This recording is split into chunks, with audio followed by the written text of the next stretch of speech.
name is Megan Varner, and I am a health and wellness coach with a background as a physical therapist, helping those with POTS and chronic fatigue learn how to thrive again in their lives.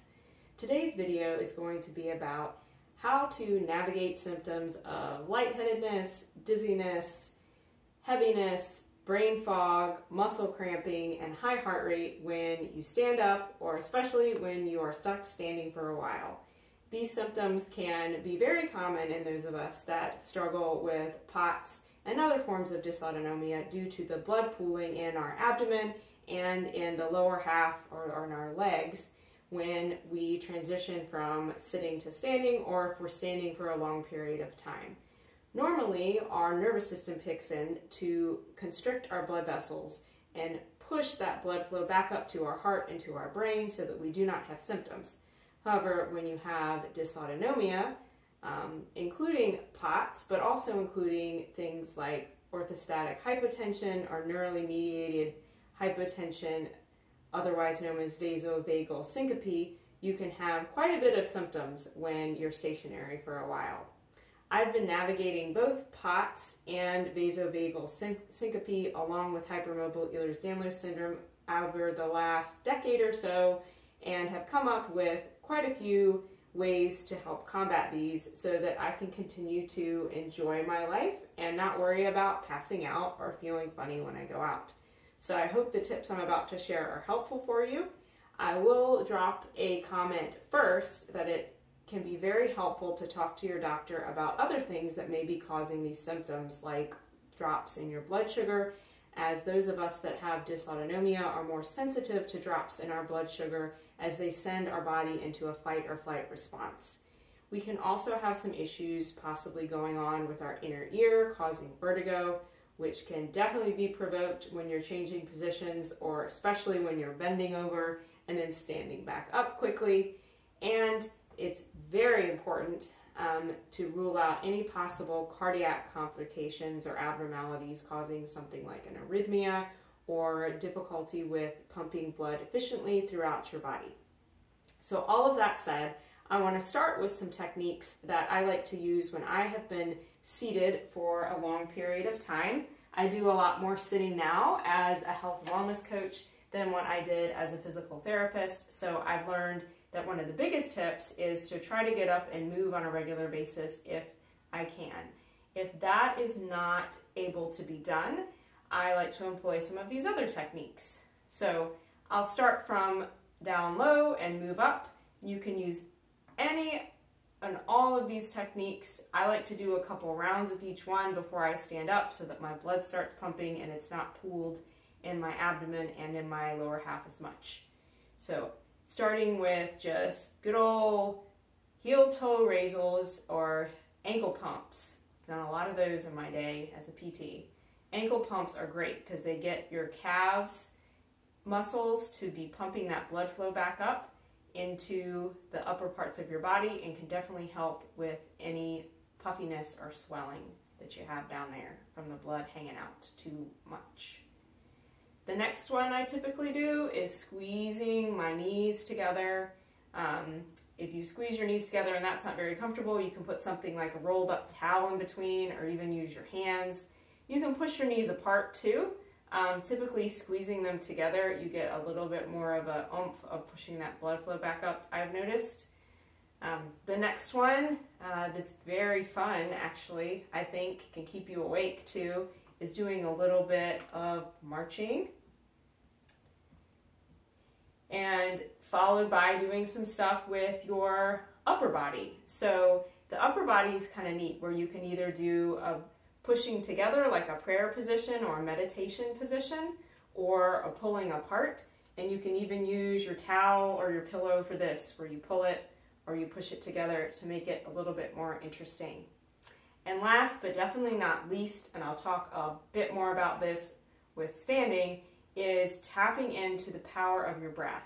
We all have this big muscle that lies right below our rib cage and separates our lungs from the rest of our organs in our abdomen, called the diaphragm. And the diaphragm, when we breathe, has a really big pumping action and can help with some of that blood flow.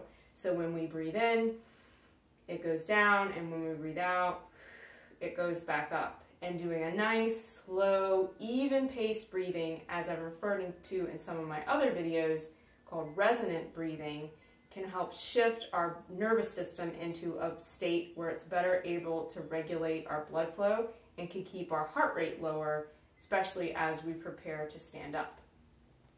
So, doing a little wiggle and getting ready to stand up. There are times when I've stood up and felt still a little bit dizzy, and it's okay to give yourself permission to sit back down. But you can also start immediately doing some of the movements that I already kind of showed you sitting down, like the heel and toe raises or kind of standing ankle pump version. I like to pretty much immediately add in, when I first stand up, doing some thigh squeezes or some glute or butt squeezes to kind of squeeze that blood up out of my legs back towards my heart into my brain. Or if you are standing for a while in line and you have a narrow space, that can be doable. But I like to actually spread my feet out and do just a little bit of a side shift back and forth. You could squeeze your thighs and your glutes doing this too. I like to make it a little more interesting and raise my heels up and down or tap my feet up and down. If you do have some issues with vertigo or dizziness that's not necessarily related to your blood pooling, that could make you feel a little bit off potentially. There's another one that you can do that's much more stationary, but you want to make sure that you have good balance. You could do this sitting down as well, where you're just crossing your legs either way and squeezing your knees together and your thighs together and also your lower legs together to try to almost be squeezing up your blood like a tube of toothpaste so that it goes to your heart and goes to your brain to help combat some of those symptoms like the muscle tightness and the lightheadedness and the higher heart rate. The hands can also come in handy when you're standing. Most of us aren't walking around with a towel, but you could do the pushing or the pulling, or if I'm out and about, I like to wear something that's like a cross-body bag and just gently pulling down on the body bag or pulling across, making sure that you're not going to overstrain your handbag strap. That can actually be very effective and pretty silent way to manage some of the pooling of the blood and doing possibly some of the rocking back and forth and pulling on the handbag at the same time. And last but not least, I wanted to point out the differences in methods of breathing that can be super helpful with the blood pooling. And you can see this a little bit better when you're standing. So you want to make sure when you're breathing that you're not breathing from up here, because that can actually send you into more of a state of fight or flight, which can further increase your heart rate and can make that lightheadedness, dizziness, brain fog not so great. You want to instead shift back down into using your diaphragm, where you're getting your belly to engage when you breathe. So when you breathe in, your belly's going forward, and when you breathe out, your belly's going back down. And it doesn't have to make a lot of noise. It can be pretty quiet, where you're just coming in and out. And that nice paced, even breathing can do a lot to shift your nervous system out of that state of fight or flight, higher heart rate, brain fog, fatigue, heaviness, cramping, into a state of better energy, better mental clarity. I've mentioned it in a lot of my videos because it can be so powerful in managing symptoms of dysautonomia.